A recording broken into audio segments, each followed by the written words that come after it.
Oluvannyuma lw'okuweebwa ssente avume omukulembeze w'ekibiina ekya Nuupu wamu n'abo bonna abakikkiririzaamu ate embeera eyingiddemu eby'obutwa.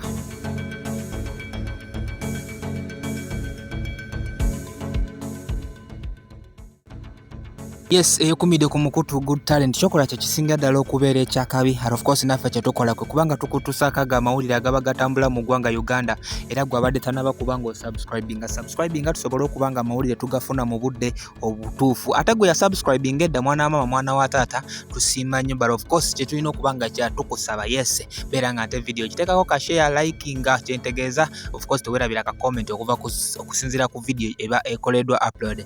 Kakati amawulire agaliwo ge ga musajja mukulu ono Kato Lubwaama. Kato Lubwaama oluvannyuma lw'okubeera nga yaweebwa ssente nga bwe kigambibwa asobole okubeera nga ate asiiga omukulembeze wa Nuupu enziro wamu n'ekibiina kya Nuupu enziro, abantu bo bangi bakyogera nti ono omusajja yasasulibwa ssente okuva mu gavumenti. Then emabega awo yavaayo n'abeera nga ate agenda mu ggwanga erya Turkey okusobola okuba nga alya ku ssente, ate embeera gye yasobola okubeera nga ate etabukira era n'abeera nga ate atwalibwa mu ddwaliro asobole okubeera nga yeekennenyezebwa oba nga akeberebwa obulamu bwe ki ekimulimu. Omukulu Kato Lubwaama engambo zibadde zijja ziyitiŋŋana nti baamuwa obutwa abantu bennyininyini abakola ki abaamuwa ssente asobole okuba nga avumaganya oba nga avuma ekibiina kya Nuupu wamu ne Bobi Wine.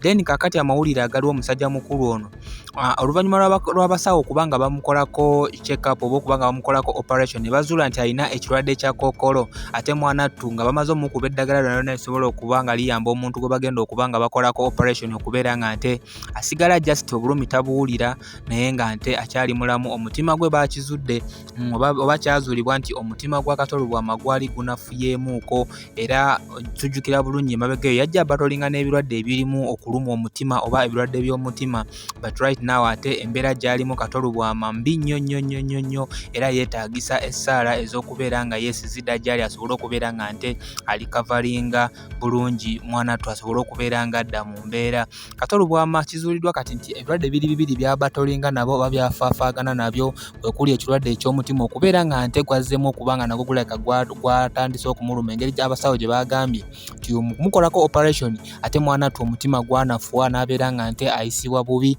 era kati musajja mukulu alina ekirwadde kya kookolo wamu n'ekirwadde ekyo eky'omutima. So Kato Lubwaama yeetaaga essaala ezo omuntu zayinza okuba nga asabira omuntu ali mu mbeera embi oba omuntu yeetaaga obuyambi ate musajja wattu asobole okubeera nga nte alikavalinga. Kato Lubwaama ono musajja munnakomedi nnyo era of course ebigambo byasinga okubeera nga yatandise kubeera nga akusesa asobola okukusesa okuva ku makya paka ku ssaawa z'oyagala ate nga akusesa mu nsesa ey'ekintu ekikulu. But fonna amawulire agamuliko musajja wattu si mawulire malungi tegawoomya ttooke era ffenna ng'Abannayuganda nammwe abaagala industry eya entertainment tulina okuba nga tuba tumuterako essaala ate Mukama Katonda asobole okuba nga bambi amuzza engulu. Gega amawulire agaliwo ffonna osigenda kuba nga nsukawo mukwano gwange. Mukama Katonda akunkuumire. Bye.